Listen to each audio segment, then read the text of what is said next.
Hi guys! Today we're going to show you a tutorial how to fix your wireless controller V3 gamepad V3 so it can connect to your phone. Here, I'll get mine so we can go and fix it. Ready?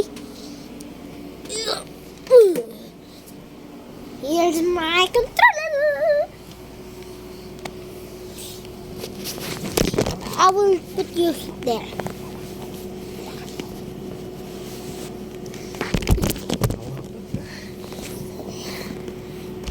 This is the first trick. If it doesn't work and doesn't connect, just press this little hole with the pin and turn it out first and press it with the pin, and if it's stop blinking you can connect it and you can press it again and you can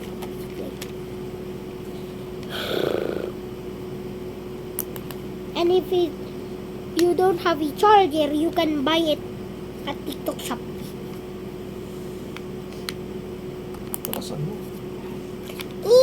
And if the buttons don't work, charge it. And you don't know what game you like, just press the game store, Google Play Store, and search up